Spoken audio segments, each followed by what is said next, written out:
Yes, the Rolling Stones, a couple of classics there. It's Only Rock and Roll and Honky Tonk Woman. Prior to that, we had a track first up, Crazy Love by the Allman Brothers Band off their sixth album, Enlightened Rogues. That's a great title for a band, isn't it? I'm not sure if we can describe our next guest as rogues, but we've got Bill Biscoe. Hi there, Bill. Oh, very charming. I don't have to come here to be insulted, I can tell you. Bill Biscoe, and your guest today, would you like to introduce Bill? Trent Morley. Trent Morley. Hello. Pronunciation right. Welcome, Trent. Pleasure to meet you guys. How are you? Yeah, nice to have you in. Thank you, Trent. It's nice of you to come over. You've come down from the wilds of Mount Pleasant to our civilization here in Nuriutba. Yeah, no, well, it wasn't that far of a drive. Just gone for a little casual tour, looking Leisurely at drive. looking at everything around us, having a look at the wildlife. Yeah, no, it was fine, but it's a pleasure to be here. Oh, terrific. Now, Trent, the reason we're having this talk today, this is a book. This is a program about books, literature, anything to do with books, anything to do with reading, and I was quite fascinated by the fact, I shouldn't sound patronising, but about your age and having written a book. And I think that's phenomenal. There are people who, as old as I am, who are frightened of writing a book. Now, the book you've written is a book called The Protector. Unfortunately, I have not had the chance to read it as yet, and we're chasing it up. It sort of didn't arrive on time. But I understand this is only the first bit. Yes, indeed. Going back on the old age thing, yes, I'm 19 indeed, and I get a lot of surprised glances when people look at me and say, "Oh, wait, you're 19 and you've published a book," and I'm like, "Yeah, well, it's something you do. Something I've been interested in since year 8 for me. I've been interested in it for years, but yeah." This book is The Protector Volume 1. I like to properly state Volume 1 because it is only the first of a long series of volumes I intend to publish. The reason for that being is because I started writing this book back in year 8. I started writing in year 8. The story came together in year 9. And by year 10, I had an 80,000 word novel ready to go. And if you're familiar with books, most adult novels are about 80,000 to 100,000 words, and I already hit that limit and thought, well, there's room for improvement. And also a few friends and I started brainstorming ideas for it. So then after a lot of brainstorming, we thought, well, this could be bigger. So then I just decided to write out all the plot ideas I had in a big synopsis. And I realized that splitting it up into series, like a volume series, I realized I had the synopsis written for at least over 20 volumes. Good heavens. So I thought, well, I may as well get going and start writing it in this format. So then I can space it out like very well, very organized, and keep the pace going smoothly. Did you find it difficult to sort of cut it down to I mean, what is it? One volume, one chapter, or yeah. Each volume. I mean, is not unfortunately, very unfortunately, I haven't read it yet. Is there a climax at the end of that first volume? Yes, I intend to make there be a cliffhanger at the end of every volume, something that will lead on to the next volume, something that makes people think, all right, well, what's going to happen from here? There is a little bit of a cliffhanger at the end because something, you could say dramatic, something that really stuns and shocks the main character does happen at the very end. But I've made it so each volume contains at least 10 chapters. This one contains a little extra because it has a prologue as well. And the whole spacing it out, like, I didn't really have to cut things out. It's just figuring out how long each part goes for, how much detail needs to be involved to properly get the point through of what's going on, and where is it going to go. I did have to go through a lot of like replacing steps, like retracing where things are going to happen and like moving them around to make it fit the story better, since I added a bunch of new elements into it. So there was a lot of changing that had to be done, but I think for what I've achieved here and for what I've got here with Volume 1, I think I've done well to keep it organised and to keep myself happy with the way it's going so far. Yeah, it's very exciting to hear the processes that you're talking about and the initial write-up that you did. It sounds like brainstorm the characters, the ideas. Are you keeping the same protagonists through each volume? Well, I try to keep it focused on two protagonists.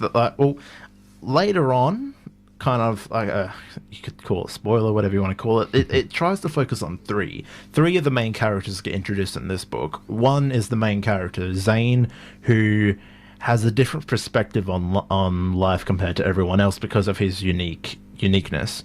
The one he's protecting, called a character called Yulia, she is kind of like the one that the audience will look at and try to sympathize with, because she just wants to have a normal life, but she can't have a normal life since she's got a protector there, and both of them are being targeted for something. And then a third character called Nirav, who is, you could say, completely normal, but he's the one that later on, like, I try to keep perspectives going from three different characters, as in, okay, this is what the perspective looks from a character that knows what's happening, and this is what the perspective looks from a character who just wants to be normal.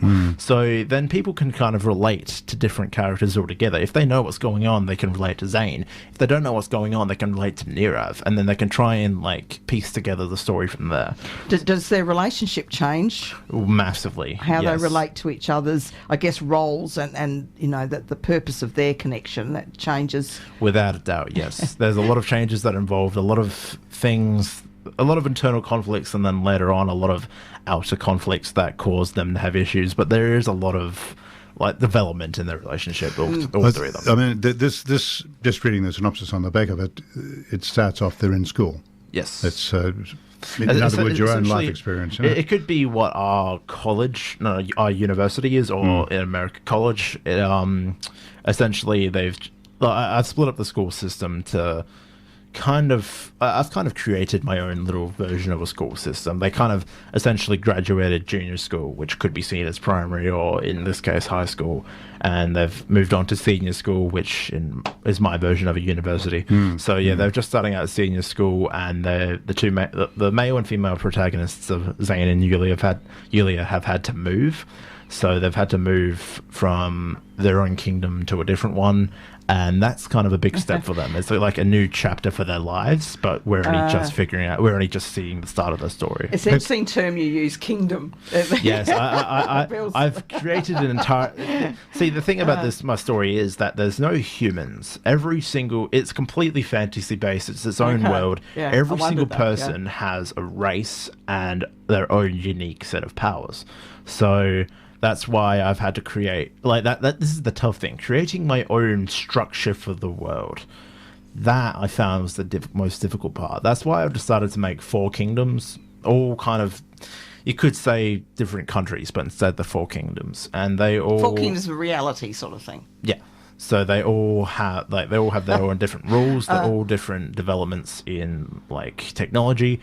And yeah, they've had to move from one kingdom to another to attend senior school. So that's where the story starts off. Okay. And as you said, you've written, what was it, some 80,000 or more words.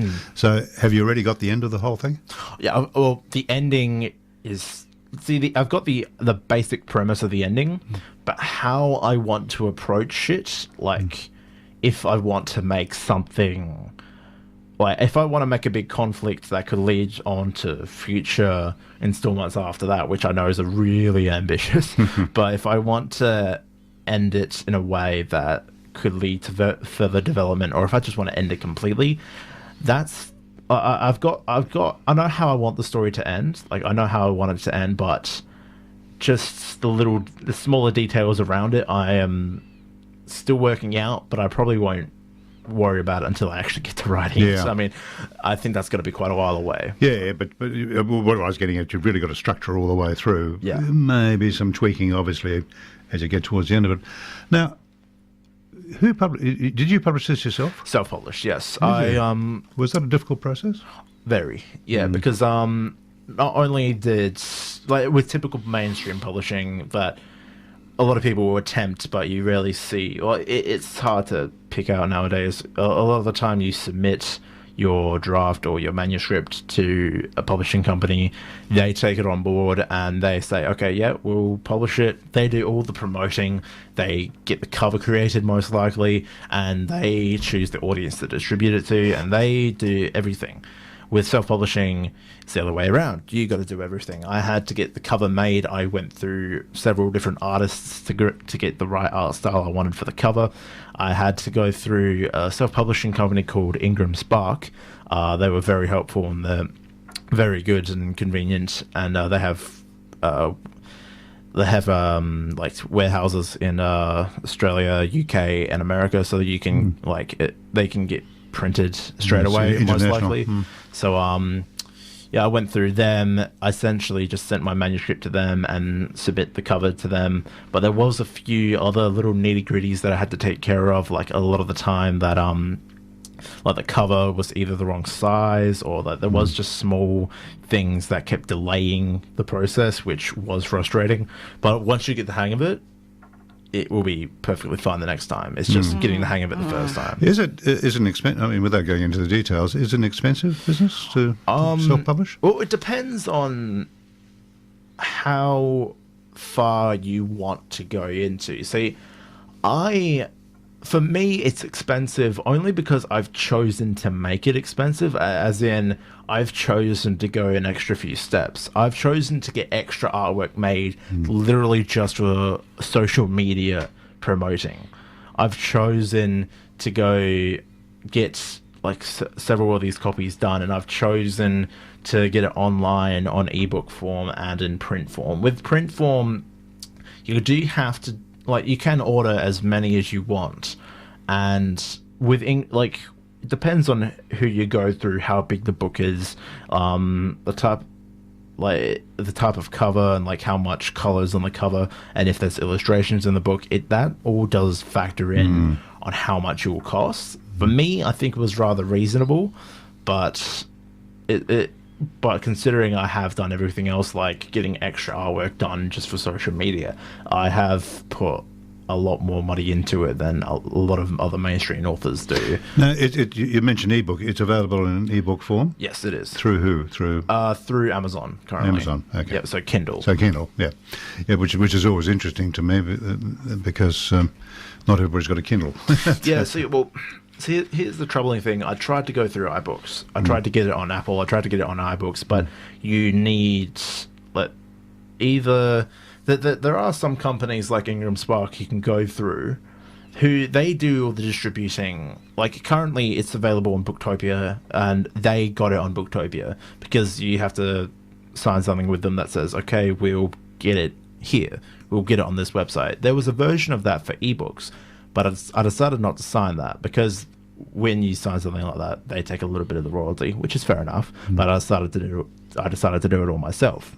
But I later on found out that with iBooks, you actually have to have like an American, or with Apple, you have to have like an American social security number. Oh, really? And you have to I don't know, you essentially have to be American to publish through iBooks. So I just with Apple. So I was like, well, I can't do that now, can I? So unfortunately for ebooks, it's only on Kindle right now.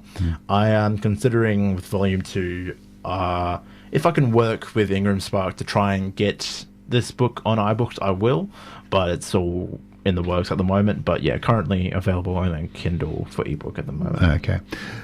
And obviously the publishing costs of getting it into an ebook would be lower than having got to print out a coloured picture and all the rest of it. Yeah, essentially with printing a hard copy of it, you got to pay obviously for the paper that's being used. But with ebooks, you don't actually have to pay anything up front. They just take a bit of the royalties for each sale you make. So that's a lot more reasonable with ebooks. So definitely. Yeah, actually, I remember talking to an established author a few years ago when ebooks were really starting to come into their own, an Australian author, and I said to him, "How much, is it worthwhile publishing an ebook?" He said, "Well, in actual fact, at the end of the day, I get more money in my pocket as the author than I do by a paperback, a paper book, so which rather surprised me. But of course, when you look at it, there are no overheads, there are no distribution costs, and a truck to carry it down to the bookstore and all that sort of thing. So I suppose that the overhead costs are cheaper as well. Now, I'm going to change the subject completely. Sure. How come you're an expert on olive oil? Oh, funny story about that. In high school, I went to Burwood High School, and very fine school, very fine place to go.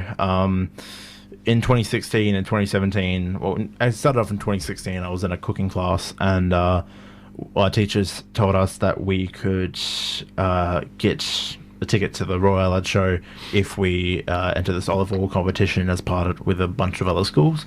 I was one of the few that said, yeah, sure, I'll do it. And olive oil judging is all about like knowing the smell, knowing the texture, and realizing what tastes there are. If it tastes like if there's a bit of spice to it, if it tastes a bit like apple, with the aftertaste, and like you got to, that's all the factors you have to take in through judging. And I was surprisingly good at it. In 2016, at the Royal Adelaide show, I came first in the junior competition. Yeah. Thank you. And in 2017, when I was invited back to take part with my school, in the group judging with my friends Larissa and Brad, representing Birdwood, we came first in the group judging. And in the solo judging, I only just came second to Brad, who came first. And apparently the only thing that swayed for him to come first was some of the more detail in the comments he made for some of the olive oil. And since then, we've been invited back through the Olive Oil Association to help with other competitions and such. And it's been rather good. But I'd imagine it'd be absolutely fascinating. No, it just fascinated me that I went into Googled your name. First thing that came up was the book. Second thing that came up was the Birdwood High School, the olive oil competition. Yeah. I thought it was terrific. Yeah. Back to the book. Yeah, no problem. Yeah. Now, I think the average person would find it very difficult to sit down and write a letter these days. You know what I mean? You have, what, for 10 years or so? You've been writing this book. Since year, I reckon 4 or 5 years. Which I think is extraordinary. That is there an immense amount of concentration, or do you sort of haphazardly here eating a cornflakes and said, "Gee, I've got a good idea," and jot it down, or how does it work with you? With me, it kind of depends on the moment. It depends on it's really weird. One thing I found recently is if I'm busy, say with school, what was happening was that I tend to try and get my work done early, or get a draft of my work done early so I can hand it in, get a copy back, finish off the drafts and make it good, make the work good. But while waiting for my drafts to come back without any other work to do, I just wanted to do something else. And a lot of my friends at the time, they just played games, or they just, I don't know, they did something else completely different. I don't know why. When I found the idea of writing, and I actually liked writing and creating stories, I thought, well, I could use this time to just write. And even though there's like a massive thing about, guys can't multitask, I could multitask in high school. I simultaneously wrote on my iPad, wrote the book, I talked to my friends, I talked to teachers, and I listened to music all at the same time. You're kidding. And I was perfectly fine. And it was working. So it's not a painful process, really. No, well, it wasn't. It wasn't then. But now that I'm out of high school, finding the concentration's a little bit different, because now when I'm at home, sometimes it's really easy to lose concentration. There's so many things around me, and then like it's a lot different out of high school. But in high school, I just found it simple because I wasn't like not talking to people, so I wasn't secluding myself. I was able to talk to people, write, and then even get opinions on it. When people saw that I was writing, like when teachers saw that I was writing, they thought, oh, well, he's not playing games, he's not mucking around, there's no point in interrupting him. He's done his work, why not let him go? And then my friends didn't mind either. I was talking to them, and so everything was going being interrupted. fine. No. Yeah. Well, it wasn't even getting interrupted. Like, I'll look at them, I'll talk to what they want to say. I would have my earphones still in my left ear, and then I'll just continue typing. And every once in a while, I would glance and continue the conversation. I was able to focus on all three things. I I don't know how, but I did. I don't know how I did. Congratulations, because I have spoken to writers who say, well, I've got to sort of lock myself away in my room and in my study and write, do nothing else. See, I think, like, with the adrenaline of being productive, that gets me more in the mood to write. Because one thing I found more recently is that, like, after I get home from work, because I've been busy and on the ball all day, my mind still wants to continue being productive instead of just slouching down. Like, yeah, I need to, like, rest for a bit, but I'm actually still in the more productive mood. So I actually find I write more. Like, if I know tomorrow I have work, after work, I'll most likely sit down and write for a bit, or I'll write for as long as I have to. If I know I've got nothing on tomorrow, you probably won't see a word be dotted down, which is strange for me. I know everyone works differently. Sure. But yeah, that's the one thing I found. What was your best subject at school? My best subject? Was it English? I believe so. I'm trying to think back what it actually was, because I haven't looked at my grades. No, it was definitely, I believe it was English. Did you enjoy that?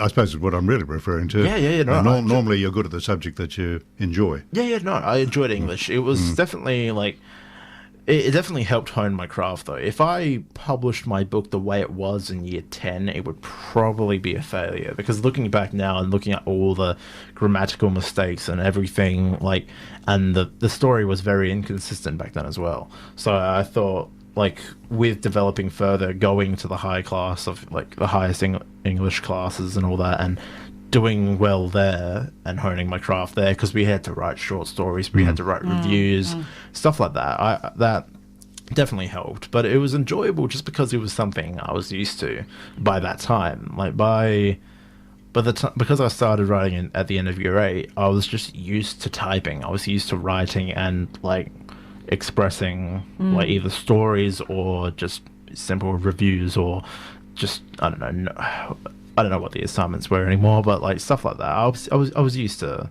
doing the work. Well, it's an awfully long time since I've been at school, but I know that in my day we either had a, what would you say, an arts orientation or a science orientation, and it was sort of bent in two different ways. And you did physics and chemistry, or you did English and history. Does that still apply in modern high schools? Or? No, it's essentially, like, high schools nowadays try to cater you towards what you want to do, as in you can choose from an array of subjects, and if 2 or more contribute and apply to something you want to do in the future, they encourage you to do it. But you're not really for me, beyond year 10, they didn't really force you to choose anything. Like, you did have to get a certain grade in English and maths. But then after that, it was... Okay, so that were the two basics. Yeah, it's just interesting to me that what does nurture the creative mind is what I was probably getting at.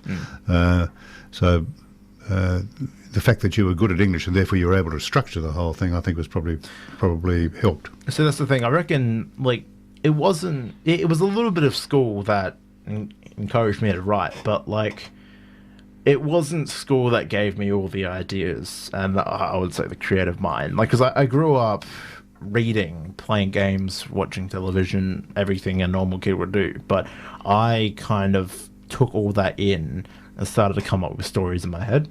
And the best way to express that, I didn't know. I tried out, like, a film class at school, and I, like, thought I could do writing and drawing. I could draw stories, or I could like film stories. And then, I don't know, I just always seemed to be a little bit better in English than I was in a lot of other subjects. So then I thought, okay, well, writing, that could probably work. So, and that self-expression through writing maybe in later years can evolve into, script writing. It's endless in terms of, where that skill and talent can take you. Yeah, just out of curiosity, I've, like, searched up, like, script writing and how the process works for that, and stuff, and, like, scripts for films or scripts for, like, screenplays and stuff like that. I've searched it up just because I'm curious of what else there is involved with the whole.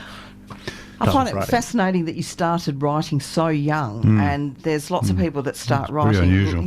writing later in life, and those years of experience in life evolving into someone that becomes an author. Like, how different that is, starting so young. It is very strange, because any of the groups I'm in on Facebook, I'm always the youngest. I'm always the...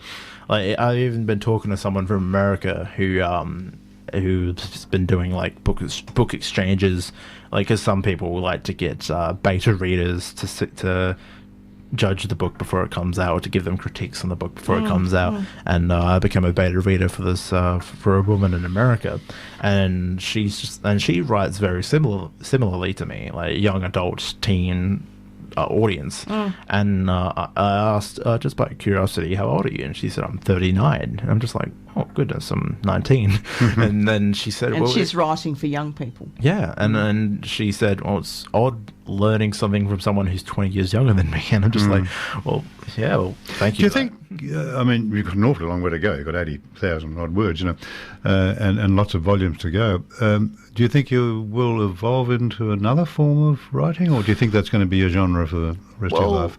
I've got other stories in my mind as well. Like, I definitely like writing about something that's out of the realm of possibility. Like, anything's possible in the world nowadays, but I like writing fantasy and fiction. Like, writing about, like, I don't know, history or something, that just isn't for me. I prefer to write about something I can create in my head, a story that can go a million directions, and where I can take a story. Like, I've got a lot of other stories other than this one in my head. It's just this one I was working on for the longest and had the most inspiration for. But there's a lot of other stories in my head, but I definitely prefer fiction and fantasy. It's very hard to be original. I would imagine it would be very hard to say, gee, I've got this idea. Oh, no, that's already been done, It's very, very, very difficult. That's why, like, it's hard to find an original story, and even if you do, like, you can definitely see elements of other stories in there. Like, I'm not even kidding, as soon as I said this story is fantasy-based and based in a school, so many people who haven't read many books just said, oh, so it's like Harry Potter. Yeah. I'm like, it's not. Trust me. It's nothing to do with it, but it's but like, it's so easy to just compare it to something that's similar and think, okay, it's probably like this. But I like to think this is completely original. Has this been well received? Have you got? I've gotten a few good critiques. There's been one or two critiques about grammar and stuff like that, about how like full stops and punctuation could be altered. And I said no, I completely agreed with them. And it was an upside by me and my editor, but my editor still did a fantastic job on this. But no, there's.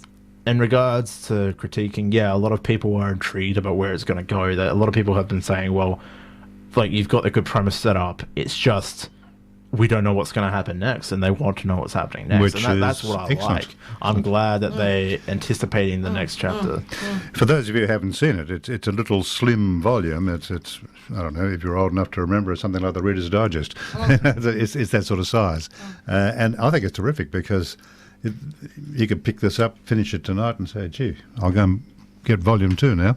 I think it's excellent. It's very well done indeed. And that's interesting too. Talking about fiction and non-fiction, like for true stories, writing in the way of the reader wanting to turn the page and find out more about the life story is quite different to fiction. Oh yeah, very much so. Very much so. No, I think this is excellent, and I.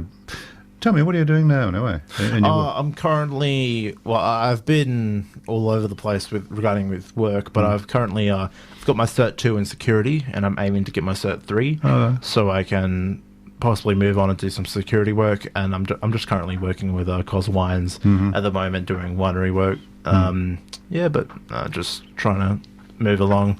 And trying to get along every day and trying to get more work out. And because, like, I've got a lot of other ambitions as well other than writing. Like, I want to travel, I want to do a lot of other creative ideas, but like, currently because of the hype and the excitement I've built around getting my first book out, I want to keep going and not let it die down. I just need to find I know I want to cater towards like a young adult and teen audience. I just need to let them know that this exists and try and get the book there. That's the challenging thing. And I think it's most important to keep the momentum going as well. Yes, I think you've got, as I said, I haven't had the chance to read it, but just glancing at it towards the end and so on, I think that you've done something very interesting in the sense that I'm going to get to that and say, bugger me, where is it? Where's the rest of it? I want to find out what happens next. Yeah. And I think that's very well. Is Volume 2 written? Volume 2's in writing right now. It doesn't take long for me to. Well, it takes a while for me to get to a book finished, but it doesn't take long for the cover to get made and for my editor to get back to me. So, with all that in mind, I'm hoping to either get the second volume out by the end of the year or at the start of the new year. So, hopefully, in a couple of months' time, you'll see Volume 2. But it's pretty well ready to go. So I've got the story there. It's just getting the detail in is the little bit of an issue, but that's currently what I'm working on. Who edits it for you? I have a friend who's also Australian. Her name was Katie, and I met her on the Facebook page. I think it was just Australian Authors Unite, and she was promoting her services for editing, and I talked to her, and she's a fan of the story, and she says she wants to keep working with me, and I do think she did a great job, so I tend to keep working with her. Excellent, because that's so important to have the story. I mean, the ideas might pour out of your mind and into your fingers, if you want to put it this way. But if it's not coherent, if it's not doesn't make sense to the reader because of bad editing, it's so important. And especially aiming towards like a teen and young adult audience, Sure. It's a lot different than aiming towards an adult audience, because like sometimes you got to try and like. Sometimes some things have to be more simplistic, just so because it's more understandable towards younger. There's a lot to audience. think about, isn't it, when you're targeting your audience for your literature? Are youth more forgiving in terms of, I guess, patience in reading, or I don't know, like what are some of the I guess the actual dynamics of thinking about how you're writing it? Yeah. I think this size is much more tempting than picking up a book, that yay thick, because that does put a lot of people off. Even then, I do plan for Volume 2. Great, I do plan, like you, I do plan for Volume 2 to be like a bit bigger than this, but definitely like it's all going to stay within the audience of young adult and adults, young adult and teens, so they can just look at it and think, okay, well, this could be a quick, a nice, interesting, quick read, and then they're left with, oh, well, what happens next? Where is it going from here? Is there something more? Yeah. So I think that's very clever and very very well done. Thank you, Trent. Thank you so much for taking the trouble to come down and talk That's to all right. us. Thank you very much. We really appreciate it, and the very very very best of luck. We'd love to maybe talk to you in 5 years' time when you come down in your Ferrari and oh well, let's hope so. Thank you very much for that. Now, nice your future career, I really think, okay, it's great that you've got a certain ideas to go into the security business and so forth, and you're in the wine business, all excellent. But I'd love to see you still writing. I'd love to see that Trent Moorley up on the shelves. Writing is the main game, is it? Really for you? That is the main game. Like obviously, like. With writing, like you need to find a niche between like if you can make enough to make it full time, or if you can make it, or if it's just a hobby. Currently, for me, it's still a hobby. I would like for it to be a main career, but for now, it's still something on the side for me. I'm still going to do my best in trying to get volumes out consistently, but I do have to focus on my main work in order to obviously afford to print it. At this stage, that's right. I mean, you've are coming up with the money to print it anyway, to publish it, which is a huge outlay. But looking at it, I think that you've got the foundations of what is going to be a very impressive piece of artistic work. And that to me is so important, that we keep this cultural thing going of writing books, of using your imagination, and I think it's great. It's marvellous. Yeah. I appreciate that. Thank you. Thanks, Trent. Thanks, Bill.